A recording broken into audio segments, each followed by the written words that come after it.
The morning sun streamed through floor-to-ceiling windows, casting golden light across Alina's marble kitchen. She stood barefoot, sipping her imported espresso from a delicate porcelain cup, the kind Marcus insisted they order from Milan. The house was silent, save for the faint hum of central air and the occasional chirp of birds in their manicured garden. To any outsider, this was the picture of success: refinement, luxury, peace. But inside Alina, a strange tension was beginning to stir. For years, she had been Marcus's partner in every sense. They met during her MBA program. He was a guest lecturer with slick confidence and a magnetic presence. Their whirlwind romance turned into a business empire, seemingly overnight. Together, they built M&A Developments, a real estate company known for its glossy high-rises and sleek urban spaces. Alina was the strategist, the planner, the one who could take numbers and turn them into gold. Marcus was the voice, the face, the man with the $1,000,000 smile. They made a formidable pair, at least they used to. Lately, something had shifted. Marcus had become distant, not obviously cruel, not even overtly cold, but absent. His kisses were mechanical. His "I love you" came too quickly, too practiced. He was always late, always in meetings, always flying off to seal a deal. Alina tried to tell herself it was just stress. After all, they were on the verge of closing the biggest deal of their careers. A sprawling waterfront development that would catapult them into billionaire territory. But the signs were piling up like snow on a roof about to collapse. She noticed missing documents from her files, key contracts that had once required both their signatures. Marcus had brushed it off. "I moved them to the office, safe, babe. You worry too much." He smiled when he said it, but it didn't reach his eyes. Then came the whispers from the staff. The assistant who hesitated when Alina asked for the meeting notes, the accountant who went quiet when she mentioned the Q3 budget. Even Dana, her longtime friend and legal advisor, had started giving her cryptic looks, always sympathetic, never forthcoming. Still, Alina clung to hope. She believed in their dream. She believed in him. Then came the night that changed everything. She arrived home late from a networking gala, her heels clicking across the foyer, only to find Marcus in the study. His laptop was open, and he didn't hear her enter. His voice was low, firm. He was on a video call. "I told you, she doesn't know. The papers are already in motion. Once the deal closes, she's out of the picture." Alina froze. Her heart slammed against her ribs. She didn't make a sound, just stood there, watching her husband speak about her as if she were an obstacle, a disposable inconvenience. She slipped away before he noticed. That night, in bed beside him, she stared at the ceiling while he snored softly, unaware that her world had just cracked open. The next morning, a press release went out. The waterfront deal had closed at $280 million. The headlines praised Marcus for, quote, his visionary leadership. Alina scoured the announcement. Her name wasn't mentioned once. Her hands trembled as she held the phone. No acknowledgement, no credit, nothing. For the first time, she wondered if the life she built was ever truly hers, or if it had always belonged to Marcus. And if it had, what was left for her now? Alina stepped into the polished lobby of the bank she and Marcus had used for years, her heels tapping softly on the marble floor. The sunlight reflected off the chrome accents and glinted off the plexiglass surrounding the private meeting rooms. She felt confident, poised, even in the growing storm of her suspicions. Today would offer clarity, she told herself. Answers. Proof that she was still in control. In her designer tote was everything she needed. The initial investment breakdown for the new Hamilton Heights property, the emails she and Marcus had exchanged with the development team, and the contribution records she'd personally compiled. She had run the numbers 3 times. She owned 49% of that property. And today, she was here to purchase the adjacent lot to expand it, under her name, for the first time. Mrs. Vaughn, the bank manager greeted her, a man she had met at least a dozen charity luncheons, his smile practiced and pleasant. "Come in, let's get started." She took a seat across from him, smoothing her skirt, keeping her chin high. I'm here to finalize the funding and title transfer on the Hamilton expansion lot. He hesitated. A brief flicker crossed his face. Barely perceptible, but enough to put her on alert. He clicked around on his monitor, then frowned. I'm sorry, he said slowly, but I'm not seeing your name associated with any of the M&A Development's assets. Alina's heart thudded. She leaned forward, her voice low but sharp. That's impossible. I co-founded M&A. I co-own every property. I've been involved in every transaction. He tapped a few keys. I understand, but according to these records, all existing and pending assets are registered under Marcus Vaughn and Vaughn Holdings LLC. Alina's pulse pounded in her ears. That can't be right. I signed the contracts, I filed the investment memos, we had joint ownership. The manager cleared his throat and opened another window. Your name does appear on some older documents, but those accounts have been closed or transferred recently. In the past 90 days, in fact. Nausea swelled in her stomach. What about my personal accounts? She asked. Another click. Another frown. They've been consolidated and moved. I'm afraid I can't access those details without proper authorization, which you're no longer listed under. Her mouth went dry. I'm sorry, Mrs. Vaughn. Is everything okay? Alina rose on shaky legs. I need a moment. She stumbled into the restroom and locked herself in a stall, her breath ragged. Her entire body trembled. It wasn't just a mistake. It wasn't paranoia. Marcus had cut her out. Completely. She left the bank without saying goodbye. Her calls to Marcus went straight to voicemail. The office said he was in meetings. She drove straight home, hoping, desperately hoping, there was some explanation. That maybe this was a business restructuring gone wrong. Maybe there had been a mistake. But when she pulled into their gated driveway, dread gripped her chest. The garage door was open. The cars were gone. Inside, the house echoed with emptiness. Picture frames were missing from the walls. Her jewelry boxes were open, emptied. Even the wine rack had been cleared out. It wasn't just cold. It was gutted. In the bedroom, she found a single envelope resting on the neatly made bed. Her name was scribbled in Marcus's handwriting. She opened it with trembling fingers. Inside was a single sheet of paper. It's just business. Don't take it personally.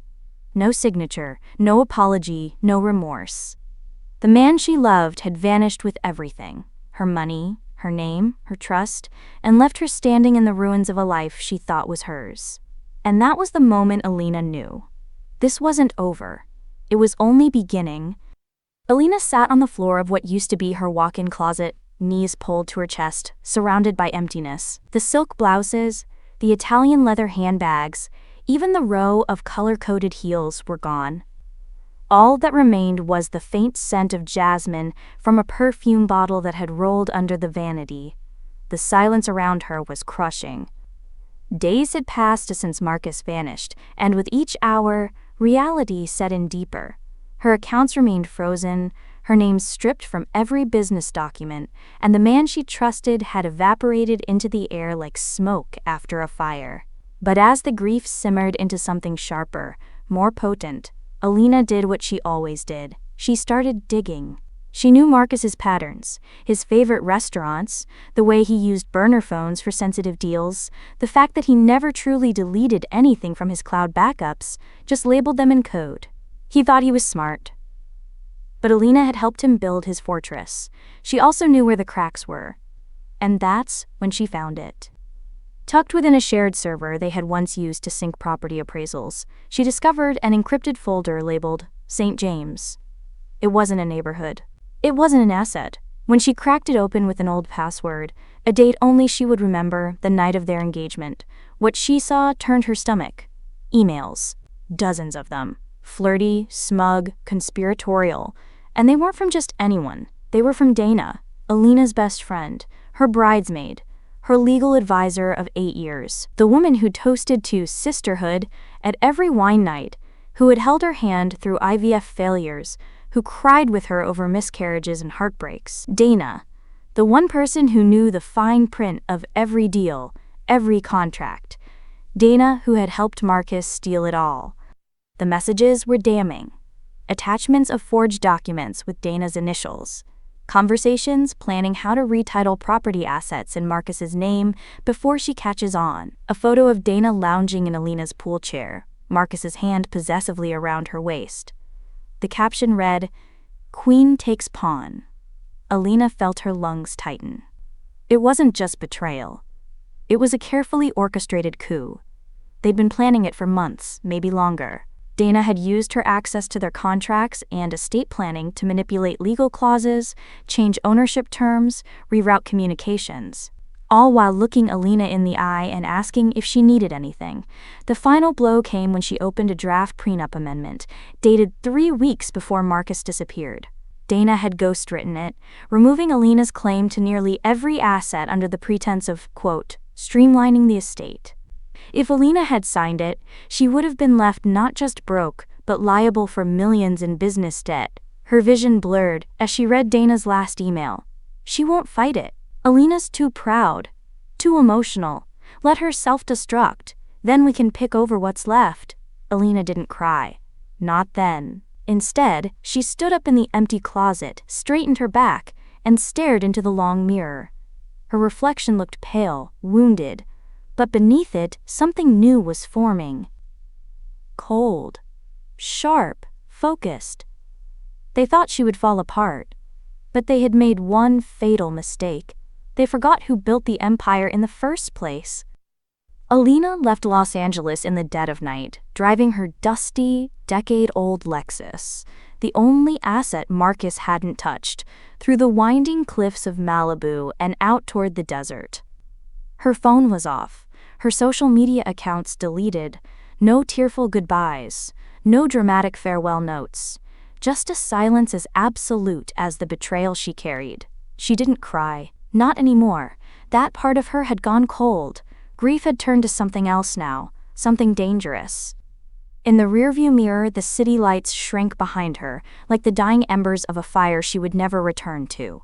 Her name was ruined, her credit obliterated.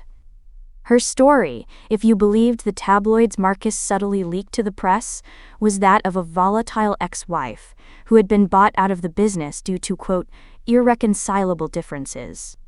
He painted himself as the patient one, the man trying to maintain dignity while Alina spiraled. But what they didn't know was that Alina wasn't spiraling. She was rebuilding. She disappeared from the world the same way a storm retreats, before returning tenfold. In a rented room outside Joshua Tree, Alina burned everything. Photos. Contracts. The engraved M&A Developments plaques she once displayed so proudly. She stood barefoot in the dust as the embers curled into the night sky, her once perfect nails now chipped, her skin tanned and toughened by the sun. Over the next several months, she stripped herself down to nothing and began the painstaking process of rebirth. She learned, she researched, she studied every corporate theft case she could find, every article on asset recovery, shell companies, and blind trusts. She contacted attorneys discreetly under a fake name, posing as a freelance researcher working on a screenplay. She learned how the rich hid money, how they erased paper trails, how they used proxies and silent partners to move funds undetected. And slowly, she built her own framework. With a new name, Elena Blake, she opened anonymous LLCs using virtual mailboxes in Wyoming and Delaware. She reached out to a small group of female tech entrepreneurs who had survived similar betrayals, offering her consulting services in exchange for mentorship and access to their networks. No one recognized her beneath her new auburn hair, her modest thrift store wardrobe, her quiet confidence. But the mind that had once helped build a real estate empire hadn't dulled, it had sharpened. Within a year, Alina was quietly investing in startups, flipping undervalued properties through dummy corporations, and building capital. She was no longer interested in spotlight deals or headlines. Her game was played in the shadows now. Slow, methodical, and deadly precise. She watched Marcus from a distance. His new life, public, glamorous, arrogant, played out like a parade of indulgence. Red carpets, luxury launches, press interviews about his visionary leadership. Dana was often at his side, though always behind him, never acknowledged fully, just the way Marcus liked it. But Alina saw the cracks, the arrogance, the recklessness, and she knew exactly how to exploit it. No one suspected the ghost of a woman they thought was broken. Alina Vaughn no longer existed. But Elena Blake? She was just getting started. 3 years later, Marcus Vaughn stood atop a glittering rooftop terrace in downtown Los Angeles, champagne flute in hand, photographers circling like moths. His company, Vaughn Global, had just announced its billion-dollar IPO. The skyline behind him was lit like a crown. The media dubbed him the comeback king. Investors cheered his genius. Celebrities vied for invitations to his galas. He basked in the adoration, every inch the mogul he had always believed himself to be. But behind the headlines and confetti, something was beginning to rot. It started small, barely noticeable. A promising acquisition fell through at the last minute. A long-standing business partner suddenly backed out of a joint venture, citing internal conflicts. Investors grew skittish. Rumors trickled through the financial world like poisoned wine. Some whispered that Vaughn Global was stretched too thin, others claimed Marcus had enemies. Marcus dismissed it all with a smirk. Haters fuel headlines, he told Forbes. But the erosion was only beginning. Behind the curtain, someone was pulling strings. Alina, now fully operating as Elena Blake, had begun her silent invasion. Through shell corporations, blind trusts, and offshore intermediaries, she infiltrated the very veins of Marcus's empire. Every time a Vaughn Global subsidiary sought funding, one of her holding companies was in the room. Her money flowed quietly through real estate funds, tech accelerators, and capital groups Marcus believed to be allies. She used proxies, quiet, discreet power brokers who owed her favors, who remembered how she'd helped them rise when no one else would. She asked no loyalty, just access, just silence. And one by one, she bought seats at his table without ever revealing her face. No one saw her coming, except Marcus's gut. At first, he couldn't explain it. Just a feeling. A chill down his spine when his team informed him a silent investor had blocked one of his more aggressive development plays. Or when a board vote mysteriously turned against him on a clause he had slipped in last minute. Then came the numbers. Projects stalled. Material suppliers suddenly raised costs. A luxury condo tower in Miami halted mid-construction after a mysterious zoning issue surfaced. International investors began pulling out of their contracts, citing, quote, reputational concerns. Legal trouble brewed overseas. Marcus's perfectly balanced web began to quiver. His CFO quit. His PR firm distanced themselves. And some phantom, began buying up large portions of Vaughn Global stock. The purchases were always legal, always quiet, always hidden behind layers of ownership and holding firms. But there was a pattern to them, a signature. Strategic, calculated, patient. It began to haunt him. He stayed up late at night, staring at spreadsheets, trying to find the leak, the traitor, the enemy. He tore through phone logs, had IT audit every email. He fired his chief compliance officer. He hired private investigators. They found nothing. No trace, no name. Just a rising tide of influence, and a creeping fear that he was being hunted. But by whom? And why?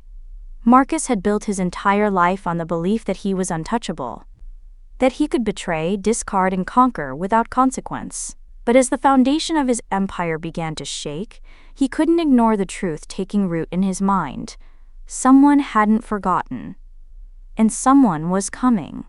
The first thing Dana noticed was the silence. For months, her days had been filled with champagne brunches, designer fittings, and boardroom briefings she barely understood but attended anyway, perched at Marcus's side like a trophy with a legal degree. But recently the invites stopped. The assistants grew distant.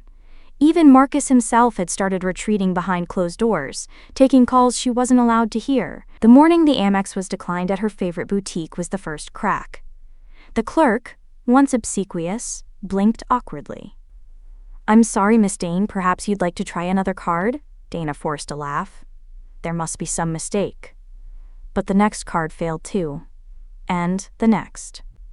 She left the boutique in a storm of embarrassment, her shopping bags empty, her blood boiling. At home, she stormed into Marcus's office, but found it locked. She banged on the door, her voice rising. "Marcus, what the hell is going on?" When he finally opened it, he looked worn, pale, unshaven, sleepless. "I'm in the middle of something," he muttered, brushing past her. "You froze my accounts?" "I didn't freeze anything. The whole company is under audit. I'm trying to contain this, whatever this is." Dana crossed her arms. "What is this?" He didn't answer, just downed a glass of bourbon and stared at the monitor. The screen showed a stock graph, plummeting. That night, Dana couldn't sleep. Something was wrong. Seriously wrong. Vaughn Global was hemorrhaging, and Marcus was unraveling. She tried asking questions, but he shut her out. When she tried offering advice, he snapped, "I don't need your law school lectures right now, Dana." So she started snooping, and what she found chilled her to the bone. Hidden in Marcus's drawer was a burner phone, cheap, unregistered. She cracked it easily.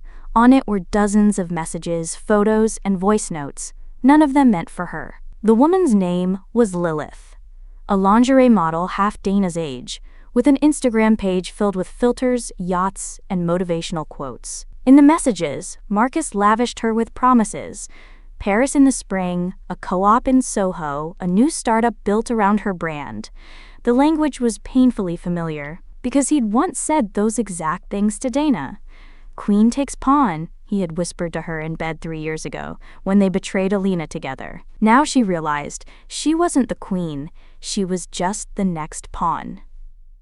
Fueled by rage and survival, Dana began gathering her own insurance. Screenshots, bank transfers, asset logs. She compiled a damning portfolio of every lie, every laundering move, every manipulated contract. She didn't know where the company was bleeding from, but she knew one thing. Marcus was going down, and she refused to be dragged down with him. She reached out to a reporter she'd once worked with, someone known for exposés, someone who promised anonymity and protection. Dana called from a prepaid line, using a fake name. "I have information on Vaughn Global," she said, "enough to trigger an investigation." The voice on the other end was calm, intrigued. "Tell me everything." Over the next week, Dana dumped everything she knew: the shell accounts, the offshore diversions, the NDA buyouts. She even sent video clips of Marcus threatening an investor in a private meeting. What Dana didn't know was that the reporter wasn't from the Wall Street Watch or the Financial Post. She was working for Elena Blake. Alina had placed her inside Marcus's orbit 6 months ago, waiting for someone to crack. And Dana, blinded by greed and jealousy, had just handed her the dagger she needed. As Dana clicked send on the final folder, she smiled smugly, thinking she'd secured her freedom. But in reality, she had just finished building the guillotine. It happened on a Tuesday. Marcus was on stage at a televised tech summit in San Francisco, boasting about Vaughn Global's, quote, revolutionary shift towards sustainable investment portfolios. The room was packed with venture capitalists, analysts, and flashing cameras. His smile was confident, his voice steady, but underneath his designer suit, his body was slick with sweat. He felt it in his gut. Something was off. The whispers had grown louder over the past few weeks. Strange delays in approvals, project cancellations. An internal memo leaked, one Marcus had never written, that exposed discrepancies in financial reporting. Anonymous articles popped up online, accusing Vaughn Global of shady offshore dealings. Even employees started quitting en masse, muttering things about the fall, but Marcus kept pushing forward. He had always powered through storms. If he just gave the world his trademark grin and another big promise, they would believe. He had no idea the curtain was about to drop. right in the middle of his keynote, as the crowd stared up at the massive LED screen behind him. The company logo flickered, once, then twice. And then the screen went black. Gasps swept through the audience. Suddenly, a video began to play, unauthorized, raw, and devastating. It was Marcus, captured secretly in a boardroom, red-faced and furious, screaming at his legal team, slamming a file on the table. "Cook the numbers if you have to. I don't care. Make it look clean." Then another clip, him snorting derisively at investors on a private jet. "They're all idiots. Just toss them a green buzzword and they throw money like confetti." And then the final image, a PDF of forged documents, all bearing Marcus's digital signature. The room descended into chaos. Phones lit up. Reporters scrambled. Executives whispered to each other and slipped out the back. The host tried to cut the feed, but the damage was done. Marcus stood frozen on stage, his face drained of all color. That night, the avalanche began. The SEC launched an emergency probe into Vaughn Global. International regulators followed suit. The company's stock nosedived 37% in a single day. Banks froze his accounts pending investigation. His legal counsel resigned. Lawsuits poured in from every corner of the globe. Class actions, whistleblower suits, investor fraud complaints. Sponsors terminated contracts. Endorsements vanished. His mansion in Bel Air was surrounded by press vans. Protesters held signs reading quote, "Vulture Capitalist," and "Return what you stole." Dana was nowhere to be found. And worst of all, Marcus couldn't even touch the assets he thought were his safety net, because they weren't his anymore. In the months prior, shell company by shell company, Elena Blake, had bought out the properties Marcus tried to hide. The penthouse in Dubai, the vineyard in Napa. The crypto accounts quietly transferred to holdings in the Cayman Islands. He had unknowingly sold his own empire piece by piece to the very woman he had once erased. And now, there was nothing left to shield him. Elena didn't need to show her face. The fall was loud enough. Marcus stood in his now silent penthouse, watching a news anchor summarize the day's carnage. Once praised as a genius visionary, Marcus Vaughn now faces allegations of fraud, corporate espionage, and market manipulation. The golden boy of modern business may soon find himself wearing silver handcuffs. He threw his glass against the wall, but it didn't matter. The empire he built on lies was crumbling, brick by brick, and all he could do was watch it collapse around him. The invitation was a work of art. Black velvet with gold foiled lettering, sealed in wax and delivered by hand to every notable name in Los Angeles. It read, "You are cordially invited to the reopening of the Vaughn Estate as the Blake Center for Women's Empowerment. Gala to follow. Formal attire required." Marcus read it 3 times. His hands trembled as he flipped the card over, his name embossed elegantly at the bottom. Special guest, Mr. Marcus Vaughn, E.B. It couldn't be, but it was. The estate, his estate, was now under a new name. Blake. The same shell company that had been appearing in the financial circles that had suffocated him. The same entity that had seemingly eaten his assets from the inside out. The initials haunted him. E.B. And then it clicked. Elena Blake. Panic churned in his gut. Elena had returned. And, not quietly. He arrived at the gala like a man walking into his own funeral. Paparazzi crowded the steps of what used to be his mansion, now glowing with warm lights, and draped in white satin banners that read, "Power has a new face." A red carpet spilled across the stone entryway. Champagne flowed. Music played from a live string quartet beneath an opulent chandelier he once commissioned himself. Inside, guests moved through the lavish estate like royalty. CEOs, politicians, A-list actors, all mingling and toasting the launch of the Blake Center. He recognized many of them as former allies, investors, even enemies, now loyal to someone else. And then, the room stilled. She entered. Alina. No, Elena. Dressed in deep emerald silk that shimmered with every step, her hair swept into a soft wave, her chin lifted high. She didn't just look radiant, she looked invincible. There was a serenity to her now, but also an edge, like a blade sheathed in velvet. The crowd parted for her like a tide. Marcus's throat tightened. For a moment, he saw the woman he once loved, the one he built empires with. But that woman had died the day he left her in an empty house with a 2-line note. This was someone else entirely. She approached him slowly, her gaze unreadable. "Enjoying the party?" she asked, voice like warm honey laced with steel. He stammered. "Alina, It's Elena now," she corrected, cool and crisp. She picked up 2 champagne flutes from a passing tray and handed one to him. "2 old empires," she said, raising her glass. "And new queens." The cameras clicked. Flashes illuminated their faces. The image would dominate news headlines the next day. The billionaire and the woman who took him down, together again at the Blake Gala. Marcus forced a smile for the cameras, his fingers tight around the stem of the glass. "You planned all of this," he muttered, low enough for only her to hear. Alina's eyes sparkled. "Of course I did."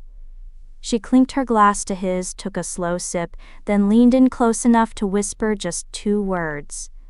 "Justice served." And with that, she walked away. Not with fury, not with bitterness, with grace, with power, with everything. Marcus stood there alone, surrounded by people who once feared him but now barely noticed him.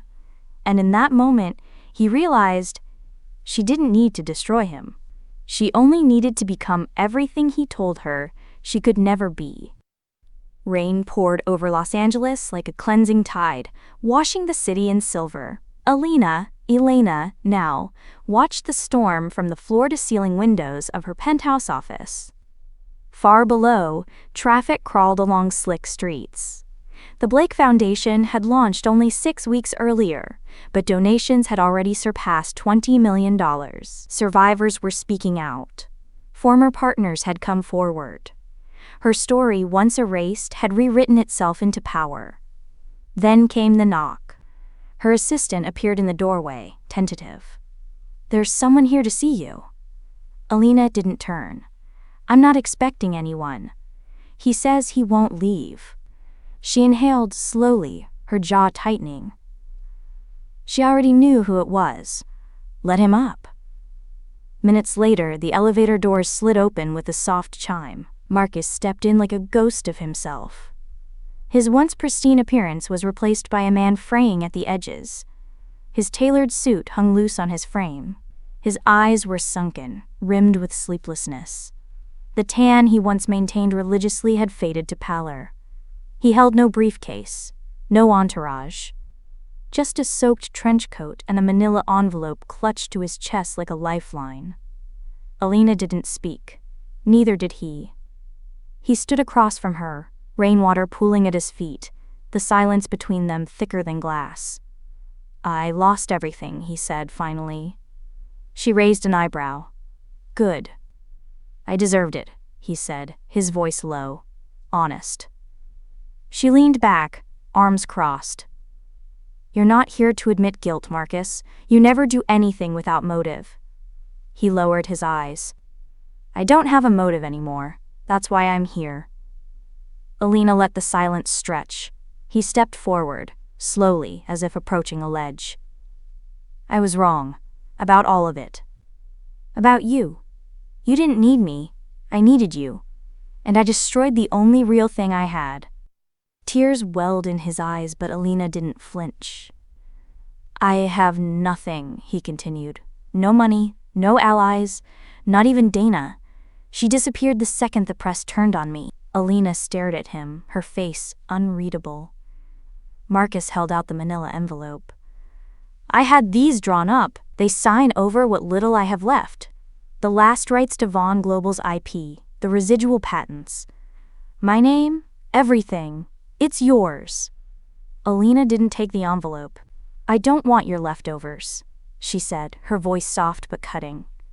I wanted truth. I wanted a partner. You gave me betrayal and a punchline. Marcus dropped to his knees.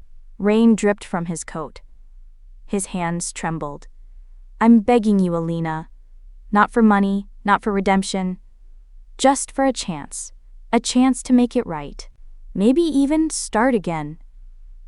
For the first time, Alina looked at him with something close to pity, but it wasn't warm. It was the kind of pity reserved for fallen idols and tragic fools. She stepped forward and crouched down to his eye level. You once told me love was just a transaction, she whispered. Well, here's the math. I gave you everything. You left me with nothing. Now I've built it all back without you. She stood. Marcus stayed on his knees. You don't belong in this chapter, she said as she walked past him. You're just a footnote now. The morning sun rose over downtown Los Angeles, casting soft amber light across the skyline. In a city built on illusion and reinvention, one woman stood tall, no longer a symbol of betrayal, but of transformation. Alina, reborn as Elena Blake, walked the halls of what used to be Vaughn Global's headquarters. The marble floors were the same. The executive suite still bore the faint smell of mahogany and arrogance. But everything else had changed. The walls now displayed portraits of women who had overcome, survivors of betrayal, abuse, exploitation. Each one a story. Each one a monument. This building, once a shrine to greed, was now the Blake Center for Women's Justice, a non-profit dedicated to legal defense, financial literacy, and entrepreneurship for women who had been silenced or stolen from. Elena stood on the top floor, looking out through the glass Marcus once had custom-etched with his initials. They had long been scraped clean. A young intern entered the room. Ms. Blake, the press is setting up downstairs. Are you ready? Elena smiled. Almost. She reached into her handbag and pulled out a small folded letter, creased from time and wear. It was Marcus's final offering. A pathetic apology disguised as a proposal, stuffed into a manila envelope with the scraps of his ruined empire. She had never opened it. Until now. With a slow, deliberate motion, she unfolded the letter. Alina, you were always more than me, more heart, more mind, more strength. I thought I could control you, reduce you, own what you built. I was wrong. I lost everything because I never understood what I had. If this is the last thing you ever read from me, let it be this. I regret it. Not because I fell, but because I made you rise alone. No signature, just empty words scrawled in a defeated hand. Elena read it once, then tore it in half. She walked into what used to be Marcus's private boardroom. At the head of the table sat a plaque newly bolted into the marble, dedicated to all the women told they couldn't. Look what happens when we do. A few minutes later, she took the stage downstairs. Reporters, former clients, and community leaders filled the hall. The room, once dominated by men in power suits and shark smiles, was now alive with purpose. Elena stepped to the podium. 3 years ago, she began, I lost everything. My name, my home, my identity. I was silenced and erased by someone I trusted. A murmur of recognition spread through the crowd. But that loss became a seed, and today, it blooms into something none of them ever expected. Me. Still standing, still strong, and no longer afraid. Applause erupted. Some in the audience rose to their feet. This center is not about revenge, she added. It's about reclamation. Of voice, of power, of truth. For every woman who has been cheated, lied to, stolen from. This is your sanctuary, your weapon, your legacy. Later, as the crowd dispersed and photographers captured the building's new signage, Elena walked alone to the edge of the sidewalk. Across the street stood Marcus. hollow-eyed, bearded, watching from beneath a hooded jacket. No press followed him, no cameras turned his way. They locked eyes. He offered the faintest nod. She gave him none in return.